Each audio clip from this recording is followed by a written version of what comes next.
As a content creator, how do you rebrand without throwing off your audience? As a brand owner, how do you promote yourself while being bootstrapped and not having raised loads of money? And as a marketer, don't I get tired of talking about marketing? Let's get into the questions that you guys have asked me this week.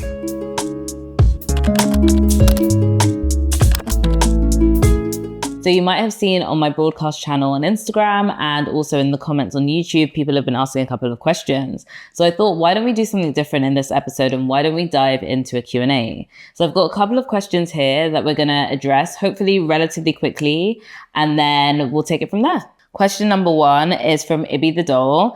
And Ibby says, what is the best way to go about a rebrand while keeping your audience engaged? Which is super interesting. And the first thing that I'll say, I'm going to try and keep these answers like really direct, really productive and really helpful for you, is I would say take them along the journey. So I'm not sure if you even know what your rebrand is. And to be honest, it doesn't even matter. Ask the question. If you're thinking about like, okay, I've only been posting a lot of university content, actually, let's go to Ibby's page because I think this can be fun. And I used to actually do this on TikTok a little bit. Which reminds me, guys, I need to get back on TikTok. So that's a whole nother story for another day. But let's quickly go on Ibby's page. I don't know what Ibby is rebranding to yet, but I can see that, Ibby's content is very kind of lifestyle-led, personal goals, personal content. It looks like quite like a strong personal page. And I would say if you're trying to rebrand into, let's say, for example, like a skincare girly, have the questions, ask your audience, like, who here is actually interested in skincare? Give people a quick poll on Instagram stories. I will say one thing about polls is, as much as I believe in asking the question, I don't believe that you should 100% act on what the results of the poll are. There's loads of reasons why. We won't get into that today, but polls can at least help you get some direction. So you might want to just say, I've been obsessed with skincare lately and I really want to dive into being a skincare content creator and just like share more about skincare versus like personal life. If you're interested, tap here, or if you're interested, join my broadcast channel so we can focus on that.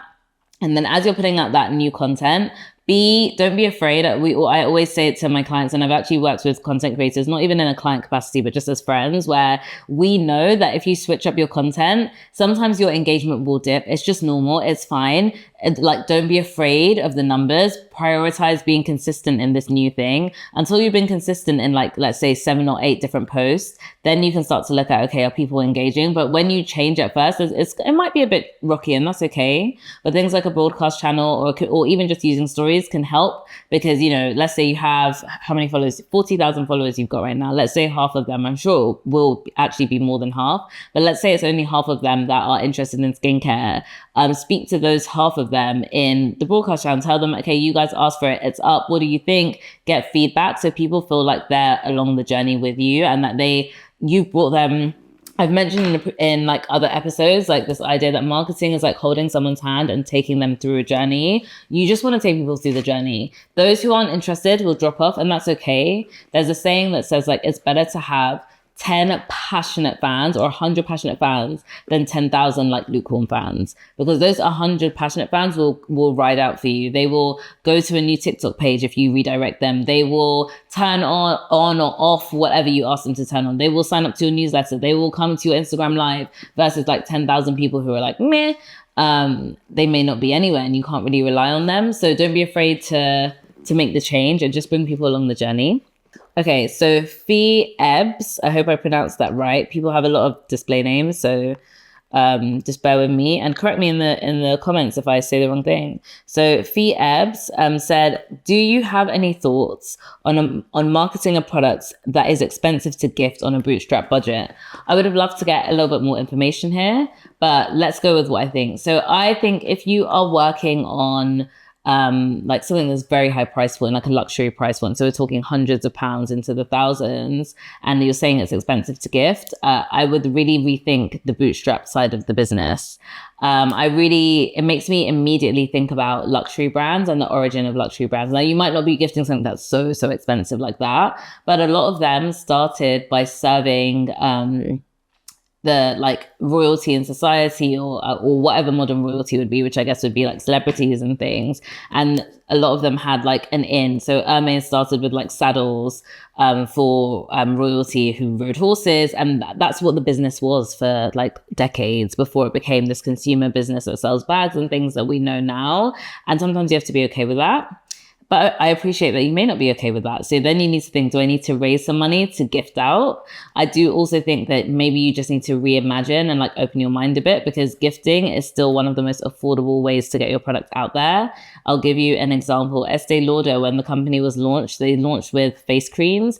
And I think the founder, who is called Estee Lauder, would go into salons and give all the women who are doing their hair in a salon the face cream. And that's how word of mouth spread. So the truth is, like, all marketing comes at a cost. And some people will say, like, you just get on social media and you tell your founder story, which I think is helpful. I think that really depends on whether the founder is comfortable in front of the camera and can connect with the audience in front of the camera. But sometimes your product just needs to get into the hands of key people who can amplify it. Which actually reminds me, I think what was really interesting about the Estee Lauder example is that the people in the hair salon, I think it was a hair salon, or maybe it might have just been a general spa, they were already spending money on like personal care in a way that wasn't a necessity. So the minute you present a face cream to those people, they're more likely to buy it. So when you think about your gifting strategy, think really carefully about, am I going to gift this to someone who has the power to influence their community, even if their community is 1,000 people? Back to what I've said about you want 1,000 passionate fans versus like 10,000. Sometimes the gifting doesn't make sense to the biggest creator or celebrity in the world, because first of all, they get gifted loads of stuff, so it's hard to stand out. And then second of all, sometimes they don't have that niche impact for whatever the specific product is that you're trying to sell. Let's say you wanted to, really sell gut health drinks for new mums, right? You could go to all the biggest mummy bloggers that you know, but then they get loads of gifting. Or you could just gift out your drinks on the street. But if the angle is for new mums, why not tap into finding like mummy and me groups, first stage groups, and gifting there. So yeah, I would think about like reimagining and trying to cut down the problem. Is the product too expensive to gift? Okay, is that because I'm gifting it to the wrong people? Am I not being able to get my return quick enough to make it make sense? Or is my product too expensive how I'm making it? And how can I refine it or reimagine it to make it a bit more affordable, to put it in the hands of the right people? Depending on what your product is as well, you might not need to gift. If your product can show results, and there are a lot of hair brands that did this, they showed people's hair grow overnight. You don't need to gift anyone to try it, because the results are there and they speak for themselves and people share that content. We live in a social media world. If you say to someone, I was bloated last night, this has changed my bloat, or my hair wasn't growing and my hair's grown in 2 weeks, you just need to put it into the hands of 3 people, get some pictures, get some videos, and put it out there into the world. So I hope this helps. Okay, let's keep going. Okay, so this question is so funny to me. Someone asked me, how do you not get tired of marketing and talking about marketing in a bid to show expertise to clients? My God, it's exhausting. So I'm really sorry, Eddie, that it's exhausting for you right now. I appreciate that sometimes like talking about things feels like a grind. And I think the biggest thing to focus on, again, isn't to talk about why my services are so good, because that's not helping your client. Talk about how you can solve a client's problems. And I think, if you're working with small brands that really want to work with influencers but can't figure out a way to, and you have a good personal Rolodex of creators, give people tips on how to work with creators, celebrate creators. I would hope that if you're building this business, it's something that you're passionate about. And for the most part, most of us who are growing things and doing this, like, I don't have to be here. I've chosen to make this YouTube because I'm passionate about the subject. So I don't really get tired of talking about it, because marketing also crosses over into culture, into fashion, into lifestyle, into music, things that I love. And I love solving problems more than everything. I love solving problems. And I'm like, if I can do that creatively with a high taste level and then also solve problems, I'm happy to talk about it day in, day out. It may feel more like a grind. I've never said to anyone like, hey, you should work with me versus other people, because I guess it feels a bit like, when you're saying it feels exhausting, it might feel a bit like, over pitching or forcing people to like what you do, or begging. And I think just talk about how you can solve people's problems, and talk about the things that like you're really good at and passionate about. I know people say you shouldn't do things that you're passionate about, but you should, because you get energy. You have the ability to do this. I'll let you guys in on the secret. Like, I record these, the way that we're recording these right now, it is like the weather is good. It's the weekend and I'm here, you know, have planned the episodes with the team recording. Like, this is a passion and it's an interest of mine. And I would talk about it even if nobody was watching, you know, and I did talk about it when nobody was watching, and now some people are, and that's great. And I hope you guys continue to, and I hope you tell more people about it, and we grow whatever happens in this YouTube channel. I don't really know why I'm doing this either. I was saying to a friend earlier, I was like, this is just a hobby for me, and because the hobby connects to my business and my job, that's how I've been able to find clients who really understand and want to go on this journey of marketing with me. Not everybody does, and that's completely okay as well, which is why I try not to like oversell or force or like, you know, push anyone into doing things that they don't feel ready for. And this is the final question in this episode. How do you use psychographics to work out what's likely to grab your audience attention and convert that attention into monetary value? This is a really big question. And this is like the summary of what marketing is. So there's no cheat codes to it. You have to practice and you have to learn. But I really wanted to double down into how do you use psychographics to work out what's likely to grab your audience attention. So you guys might be listening and think like, what's a psychographic versus a demographic? A demographic is like someone's profile. You are a Black woman in London of a certain age. A psychographic is you are someone who's passionate about luxury fashion and new designers, right? That is a psychographic because that cuts across, that could be any age, any gender, any religion, any ethnicity, etc., etc. And the reason why they're so important is because no culture, no age group, no gender is a monolith. We all have different interests. So you basically need to go after people's interests to capture their attention. So if you know that your group of people are obsessed with luxury vintage finds, and you're a bag designer, let's say you're starting a new brand, you could, you know, I would say, I would maybe talk about a brand that no longer like makes these a collection, or like brands that we're inspired by. And I would say like 3 bags. Again, I'm just making up content ideas now, but I would say like 3 bags that remind me of Tom Ford for Gucci's, the Tom Ford for Gucci era in the 90s at an affordable price point, assuming that your bag design fit that. That's how you speak to them directly. I would say like, if I was again talking to a fashion audience, I would say like, the only way to make one of the ways to make your outfit stand out is to always accessorize with an interesting bag. And then I place my products in that. That is going to speak to the people who are in that interest group versus like people in general.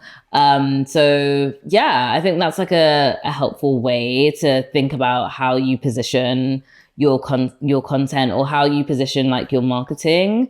I'm trying to think if there's anything that I would have missed. I guess if you're talking about a utility, you don't have to be locked into one single psychographic. So say I had headphones, right? Headphones, I think these are actually good examples because these are Beats. And one of the things that Beats wanted to focus on music lovers that loved pop music. And when I say pop, I mean music that was charting. I don't mean pop, the genre. And they made sure that they placed in like Lady Gaga's videos, they placed in dance videos, like people who went to, you know, like dance festivals in like Ibiza, and also rap videos. Those were the kind of priorities. And that was what was mainstream at the time, especially in the early 2010s.